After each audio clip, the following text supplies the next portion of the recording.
Good evening बच्चों। आज हम लोग 11th का एक चैप्टर है जिसका नाम है क्लासिफिकेशन ऑफ बिजनेस एक्टिविटीज़, यानी व्यवसायिक क्रियाओं का वर्गीकरण। इसके बारे में हम लोग बात करेंगे कि बिजनेस एक्टिविटीज़ होता क्या है, इसका हम कैसे कैसे निकालेंगे और क्या काम करेंगे। जिस तरह से व्यवसाय क्रिया में इंडस्ट्री है, कॉमर्स है, यानी कोई सामान बनने से लेकर और बिजनेस में ओनर्स तक पहुंचने की तमाम क्रियाएं को हम लोग बिजनेस एक्टिविटीज़ के लाइन में स्टडी करेंगे, ठीक ना। यानी उसको देखेंगे कि व्यवसाय क्रिया में कौन कौन है। पहला कौन सा क्रिया आता है, इसका नाम है इंडस्ट्री। इंडस्ट्री का मतलब होता है उद्योग, नहीं तो आइए इंडस्ट्री के बारे में बताते हैं कि इंडस्ट्री किसको कहते हैं। पहला नंबर समझ लीजिए कि कल जो मैंने बताया था कि economic and non economic activities, तो इंडस्ट्री क्या है, ये इकोनॉमिक एक्टिविटीज़ है, यानी कि ये आर्थिक क्रिया है, नहीं ये आर्थिक क्रिया कराता है इकोनॉमिक। तो इसमें उत्पादन में क्या होता है कि कोई कंपनी होता है जो रॉ मटेरियल लेके सेमी फिनिश गुड्स को प्रोडक्ट करती है, और कोई फिनिश गुड्स को प्रोडक्ट करता है, नहीं यानी तैयार माल कराता है, और कोई अर्ध निर्मित माल तैयार करता है। नहीं तो कच्चे माल में मशीनरी प्लांट वगैरह लगते हैं उद्योग में, और उससे कंज्यूमर्स को जो है अच्छा माल बन के बाहर में निकाला जाता है। इंडस्ट्री में, उद्योग में बात करेंगे, पहले समझ लीजिए कि उद्योग होता क्या है। कहता है क्वेश्चन में कि वे समस्त क्रियाएं या वह सभी काम जिसके माध्यम से कच्चे माल को तैयार माल में बदला जाता है, वो सब उद्योग में शामिल है। यानी जो रॉ मटेरियल क्या बनाता है, यूज करने लायक वस्तु बना देता है। नहीं जैसे हमारे पास पेन है, कलम है, मार्कर है, कहाँ बनाते हैं इसको हम लोग, यूज। चलिए तो इंडस्ट्री को हम लोग बहुत सारे चीज में बांटेंगे, जैसे प्राइमरी इंडस्ट्री, सेकेंडरी इंडस्ट्री और तृतीय इंडस्ट्री। प्राथमिक उद्योग नाम है, गौण उद्योग है। आइए पहले बात करते हैं प्राइमरी इंडस्ट्री किसको कहते हैं। प्राइमरी इंडस्ट्री मतलब जिसको हिंदी में प्राथमिक उद्योग कहते हैं। प्राथमिक उद्योग में वे क्रियाएं शामिल की जाती है जिनके द्वारा प्राकृतिक संसाधनों यानी नेचुरल रिसोर्सेज का प्रयोग करके अन्य उद्योग के लिए कच्चा माल उपलब्ध किया जाता है। यानी जो नेचर जो देता है ना, उसको लेकर के हम लोग ह्यूमन बींग्स के लिए कोई ना कोई सामान बनाते हैं।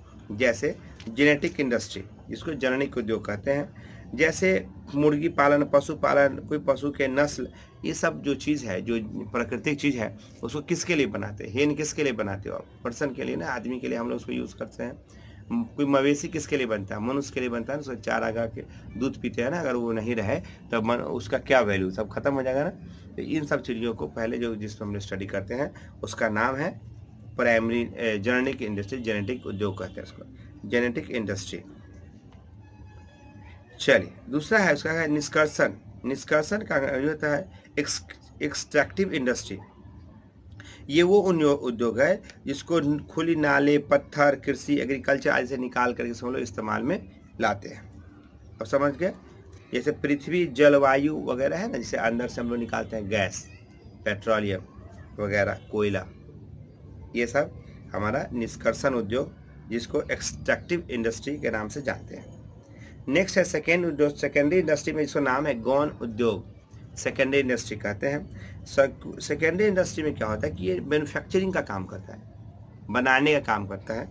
जैसे निर्माणी उद्योग का अभिप्राय, पहले गौण उद्योग के अंतर्गत पहले उत्पादित वस्तु का प्रयोग करके नई वस्तु निर्माण हो, कपास, कपड़ा वगैरह जो क्या बनाते हैं, फिनिश प्रोडक्ट बनाते हैं ना, इसमें निर्माणी उद्योग होता है, यानी मैन्युफैक्चरिंग इंडस्ट्री होता है। मैन्युफैक्चरिंग इंडस्ट्री का मतलब होता है कि जो रॉ मटेरियल को सेमी प्रोडक्ट या फिनिश प्रोडक्ट में कन्वर्ट करता है, ठीक है, आप समझ गए। प्रोसेसिंग करता है, इसे प्रोसेसिंग इंडस्ट्री करता है। एक काम जो एक बार में नहीं बने, उसको एक दो टर्म में बनाया जाए, उसको लोग प्रोसेसिंग इंडस्ट्री कहते हैं। अभी आप लोग गन्ना ले लीजिए, गन्ना से चीनी बनाना, नहीं तो एक बार ऐसा तो नहीं गन्ना घुसा चीनी निकला, ऐसा तो है नहीं, प्रोसेस है उसका। नहीं, आयरन इंडस्ट्री वगैरह, सिंथेटिक इंडस्ट्री, चूना पत्थर वगैरह। चलिए एक होता है रचनात्मक उद्योग, नहीं कंस्ट्रक्टिव इंडस्ट्री। इन उद्योगों में दूसरे उद्योगों द्वारा उत्पादित वस्तुओं का प्रयोग करके रचनात्मक कार्य किए जाते हैं, जैसे सीमेंट, लोहा, ईंट, भट्ठा वगैरह, इस सब से यूज करके क्या बनाते हैं, बिल्डिंग, पुल्स, भवन, रोड वगैरह हम लोग बनाते हैं। ये है क्रिएटिव इंडस्ट्री है, यानी रचनात्मक उद्योग के अंदर आते हैं। तो दूसरा भी समझ गए, दूसरा क्या था आपका, प्रोसेसिंग इंडस्ट्री था, नहीं। आइए अब समझते हैं तृतीय श्रेणी के उद्योग। तृतीय श्रेणी के उद्योग में उन उद्योगों को शामिल किया जाता है जैसे कि ट्रांसपोर्टेशन वगैरह, समझते हैं ना, यातायात, वस्तु को एक स्थान से दूसरे स्थान पर ले जाने के लिए बैंकिंग, इंश्योरेंस वगैरह, बीमा, एडवर्टीजमेंट, ये इस सब श्रेणी में आते हैं। चलिए अब हम लोग बात करें, इस चैप्टर में नया टॉपिक आएगा जिसका नाम है कॉमर्स। कॉमर्स क्या है याद होगा मेरे बच्चों, जो मेरे से पढ़ने आते हैं उसको फर्स्ट डे लिखाते हैं व्हाट इज कॉमर्स। आइए इसको समझते हैं। कॉमर्स का परिभाषा आपको लिखा है क्या है, व्यक्ति, समय और स्थान के कारण उत्पन्न होने वाले बाधाओं को दूर करने हेतु जो प्रक्रिया अपनाई जाती है उसे कॉमर्स कहते हैं। याद आया ना? तो क्या व्यक्ति, समय, बिजनेसमैन के पास टाइम जीरो होता है, अगर वो घूमने चला जाए ना 1 महीना के लिए तो उसका बिजनेस का ताला लटक जाएगा। तो कहीं जाने से पहले वो करता क्या है, उसके लिए व्यवस्था करके जाता है। उसके बाद है व्यक्ति, नहीं तो व्यक्ति में भी हम लोग सेलर से मतलब रखते हैं, फुटपाथ विक्रेता है या एक दुकान वाला है या प्रोडक्टर है, कौन है इसके बारे में। तो इसका एक और डिफिनीशन दे सकते हैं कि प्रोडक्शन से लेके कंज्यूमर तक जो सामान पहुंचता है, इसके बीच में जो भी प्रॉब्लम्स आते हैं, इसके समाधान को कॉमर्स कहते हैं। इसीलिए मैं एक अपना परिभाषा देता हूँ आपको, ये भी कह सकते हैं, ये किसी बुक में नहीं मिलेगा, ये मैं लिखता हूँ, मैं बता रहा हूँ। जैसे कह सकते हैं commerce is a subject in which study how to combine the business. Commerce एक विषय है जिसमें हम पढ़ते हैं कि व्यवसाय का संचालन क्या करेंगे, क्योंकि प्रॉब्लम जब भी होगा तो इसी में होगा, तो इसके सोल्यूशन के उपाय भी यही देगा। तो इसका अंग कौन है, कॉमर्स के अंग कौन है? तो आपसे कोई क्वेश्चन पूछा जाए कि व्हाट इज कॉमर्स, एक तो मैं लिखा दिया वो बोल सकते हैं, या दूसरा डिफिनीशन से इसका है, इस कॉमर्स का मतलब है कि कॉमर्स उन समस्त क्रियाओं के योग से है जो वस्तुओं के आदान प्रदान तो लेन देन से में उत्पन्न होने वाली व्यक्ति, स्थान, समय, जोखिम, वित्त व सूचना की बाधाओं को दूर करने के लिए की जाती है। इसको क्या कहते हैं? कॉमर्स कहते हैं। वाणिज्य में वो ट्रेड होता है, एक ज्वेलरी ट्रेड होता है। ट्रेड का मतलब होता है व्यापार। व्यापार का अर्थ लाभ प्राप्ति के उद्देश्य से वस्तु खरीद बिक्री करने के लिए किया गया काम ही व्यापार कहलाता है। या दूसरे शब्द में अभी तो ट्रेड का परिभाषा बढ़ गया है, मतलब प्रोडक्ट को कंज्यूमर तक एडजस्ट करने यानी उसको सेवा देने की क्रिया भी सब कॉमर्स के श्रेणी में आते हैं, ट्रेड के श्रेणी में आता है। सॉरी, ट्रेड भी नेशनल होता है, इंटरनेशनल होता है, लोकल होता है, स्थानीय विक्रय होता है और राष्ट्रीय। जो लोकल इन्वायरमेंट में बेचा जाए उसको लोकल इंडस्ट्री, लोकल ट्रेड कहेंगे। और जो एक देश के अंतर्गत बेचा जाए यानी इंडिया, बंगाल, बिहार, उसको हम लोग नेशनल ट्रेड कहेंगे। मगर वही जब इंडिया से किसी दूसरे कंट्री में, चाइना, जापान, कोरिया वगैरह भेजा जाए माल, उसको इंटरनेशनल ट्रेड में कहते हैं। तो जब भी इंटरनेशनल ट्रेड में की बात होगी तो हम लोग एक्सपोर्ट भी करते हैं माल का, इंपोर्ट भी करते हैं, यानी आपके यहाँ माल आता भी है और आप निर्यात भी करते हैं। तो आयात से क्या समझते हैं? जब माल किसी दूसरे देश का माल मेरे यहाँ आता है, इंपोर्ट उसको कहते हैं आयात। एक होता है आपको इंटर स्टेट ट्रेड, इस बात को सुनिएगा, एक बहुत आदमी को नहीं आता है। एक्सपोर्ट इंपोर्ट आता है पर इंटर स्टेट ट्रेड, अंतर्राज्यीय व्यापार नहीं लोग जानते हैं। जैसे पंजाब, हरियाणा, उत्तर प्रदेश एक राज्य से दूसरे राज्य को भेजना को इंटर स्टेट कहते हैं। इस तरह से एक होता है इंटर पोर्ट ट्रेड, जैसे नेपाल के पास कोई समुद्री एरिया नहीं है तो उसके यहाँ अगर समुद्र मार्ग से कोई चीज़ मंगाता है तो पहले अपने यहाँ मुंबई में या विशाखापट्टनम में या कोलकाता में उतारा जाता है और वहाँ से माल नेपाल को जाता है। उसमें जिस कंट्री में माल उतरता है कुछ उसको भी कमीशन मिलता है, ये फायदा है इंडिया के लिए। विदेशी व्यापार, फॉरेन ट्रेड तो समझते हैं, जो एक देश दूसरे देश से करता है उसको फॉरेन ट्रेड कहते हैं। तो इसमें कुछ बाधाएं भी होता है, नहीं, ट्रांसपोर्टेशन का बाधा होता है, कम्युनिकेशन का बाधा होता है, बैंकिंग का, इंश्योरेंस का रिस्क होता है। हम लोग इस जोखिम में क्या करते हैं? बचने के उपाय ढूंढते हैं और उपाय करते हैं। आइए कुछ और बात करते हैं, जैसे व्यापार की सहायक क्रियाएं क्या है। सहायक क्रिया का मतलब होता है कि जो बिजनेस करने में जो जो आपको सहायता करे वो आपकी सहायक क्रिया है। जैसे मध्यस्थ, मिडिल मैन समझते हैं? मध्यस्थ आजकल गांव गांव में दलाल है ना, जमीन आपको लेना है, पकड़िए जमीन कहीं ना कहीं से खुजवा देगा, किसी घर भिजवा देगा वो।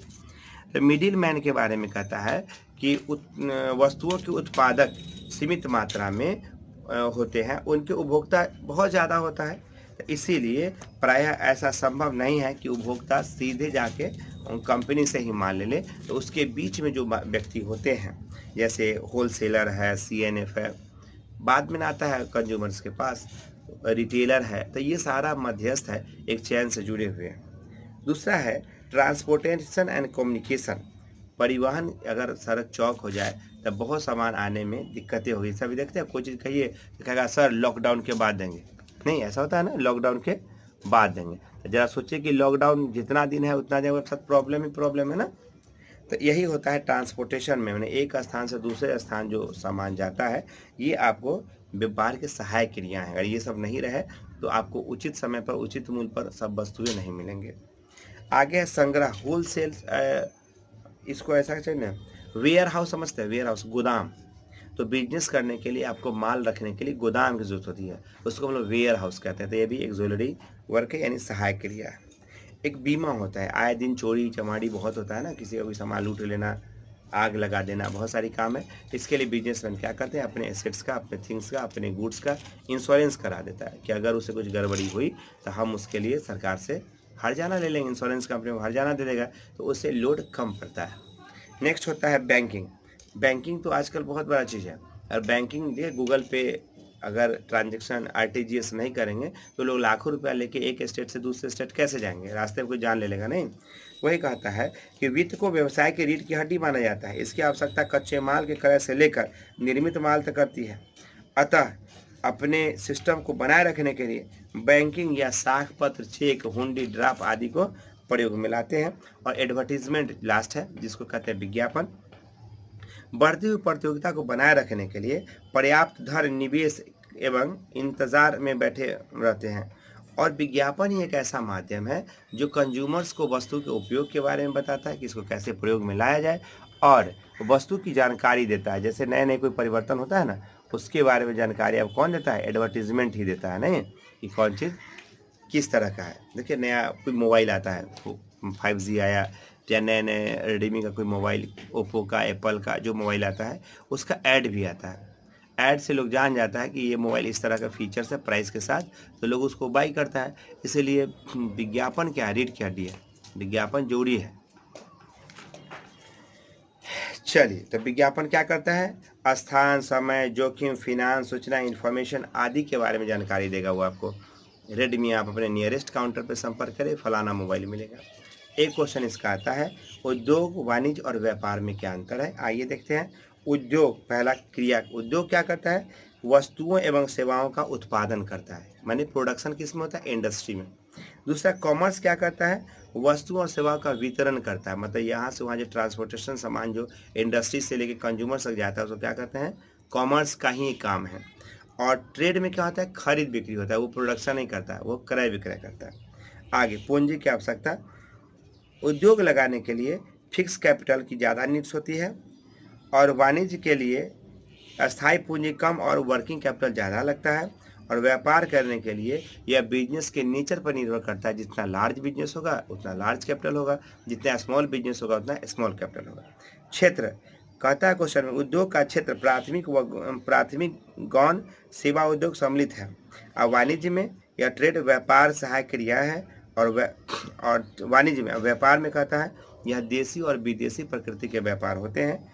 औद्योगिकता का सृजन नंबर 4 में है। पहला में उद्योग में लिखिएगा, इसके अंतर्गत रूप उपयोगिता का सृजन होता है। वाणिज्य में इससे समय स्थान का प्रयोग होता है। और थर्ड में स्वामित्व उपयोगिता, यानी क्रय विक्रय के अनुसार मालिक बदल जाता है उसका, नहीं। जोखिम, उद्योग में जोखिम होता है, वाणिज्य में जोखिम निश्चित होता है, और ट्रेड में, व्यापार में कम जोखिम होता है, कोई ना कोई ग्राहक आ ही जाता है। तो सबसे ज़्यादा रिस्क कहाँ होता है, इंडस्ट्री में रिस्क होता है, ठीक ना। अब चलिए, एक दूसरे पर निर्भर, वाणिज्य तथा व्यापार दोनों उद्योग पर निर्भर है।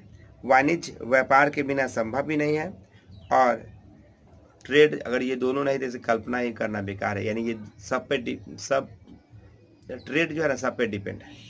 अब समझ गए क्वेश्चन में अंतर में। आइए जो क्वेश्चन पूछता है उस क्वेश्चन को नोट कर लीजिए मेरे बच्चों, ताकि एग्जाम में आपसे क्वेश्चन न छूटे, ठीक है। पहला तो याद रखना है आपको कि जो जो ऑब्जेक्टिव प्रश्न है किताब में उसको देख जाइए, नहीं जो भी ऑब्जेक्टिव 1 नंबरिया क्वेश्चन जिसको कहते हैं उसको देख जाना है, और उसी के अनुसार आपको दिमाग लगाना है। पहला को लिख लीजिए, कॉमर्स क्या है, क्वेश्चन व्हाट इज कॉमर्स। और दूसरा क्वेश्चन लिखिए, इंडस्ट्री क्या है, व्हाट इज इंडस्ट्री, यानी उद्योग क्या है, व्हाट इज इंडस्ट्री। तीसरा लिखिए, ट्रेड से आप क्या समझते हैं, व्यापार क्या है। इसी क्वेश्चन को ऐसे पूछेगा, वाणिज्य का वर्णन करें, तो वाणिज्य से क्या समझते हैं तो वर्णन कर लीजिएगा। उद्योग को का वर्णन करे तो समझ आएगा। अच्छा आगे क्वेश्चन है, वाणिज्य से आप क्या समझते हैं, इसके अंगों का वर्णन करें। तो क्या समझते हैं तो वो तो हम बता दिए। अब जब इसका अंग पूछेगा यानी वाणिज्य का जो अंग पूछेगा, तो अभी आपको वाणिज्य का अंग बताए हैं हम, याद है। वाणिज्य का अंग क्या, पहला ट्रेड है माने व्यापार है, और दूसरा व्यापार की सहायक क्रिया है, एक ज्वेलरी ऑफ ट्रेड होता है, नहीं एक ज्वेलरीज ऑफ ट्रेड माने व्यापार की सहायक क्रिया और व्यापार, ये कॉमर्स के दो ऐसे हैंडल्स है जिस पे डिपेंड करता है। तो दोनों को हम लोग को देखना चाहिए बढ़िया से। एक क्वेश्चन और लिख लीजिए, पुनः निर्यात क्या है, what is interport, what is interport, लिख लिए व्हाट इज इंटरपोर्ट, पुनः निर्यात। देखो बच्चों ये आंसर तुमको हम नहीं बताए थे, तो अगर हम नहीं बताएंगे तो आपको वीडियो से क्या लाभ होगा इस क्वेश्चन से। आइए इस क्वेश्चन को सुन लेते हैं कि इंटरपोर्ट होता क्या है। इस क्वेश्चन को समझाए थे, यानी क्वेश्चन कह के नहीं समझाए थे। इसका है, जब एक देश द्वारा माल किसी अन्य देश से आयात करके किसी तीसरे देश को निर्यात किया जाता है तो ऐसे व्यापार को पुनः निर्यात यानी इंटरपोर्ट कहा जाता है। और एक देश जो देशों के बीच मध्यस्थ कार्य करता है, माल बंदरगाह पर उतरवाता अथवा बिना उतारे ही निर्यात कर देता है, इसे हम लोग इंटरपोर्ट कहते हैं। जैसे बोले ना कि नेपाल के पास अपना कोई जहाज वाला जो समुद्री मार्ग नहीं है उस नेपाल के पास, तो नेपाल अगर कोई चीज़ मंगवाता है समुद्री मार्ग से, पहले इंडिया में कलकत्ता में उतरता है हुगली में, और वहाँ से उसको ट्रांसफ़र होता है। तो जब कलकत्ता से ट्रांसफ़र होता है उसको, तो वैसे कंडीशन में इंडिया को भी उसको टैक्स देना पड़ेगा। इंडिया तो उसको बहुत मदद करता है, मूल नमक हराम देश है वो। चाइना जो कहता है वही कर रहा है, कहता है चाइना उठ जाओ, तो खड़ा हो जाता है उसका ओली, बैठ जाओ तो फिर बैठ जाता है उसका ओली, माने एकदम क्या कहें, खाता इंडिया का सब्जी टमाटर हम देते हैं और नाम उसका लेता है। तो आपको इंपोर्ट भी समझ गए, इंपोर्ट मतलब क्या, आयात करना। तो चलिए इंटरपोर्ट लिख लिए। अब right note on export and import पे नोट लिख लीजिएगा, ये कभी पूछा नहीं है। लिखिए प्राथमिक उद्योग क्या है, व्हाट इज प्राइमरी इंडस्ट्री। ये किताब में नहीं है क्वेश्चन, मगर मेरे तरफ से लिख लीजिए, या लिख लीजिए हाँ है, प्राथमिक उद्योग का वर्णन करें, एक्सप्लेन प्राइमरी इंडस्ट्री, प्राथमिक उद्योग का वर्णन करें, लिख लिए।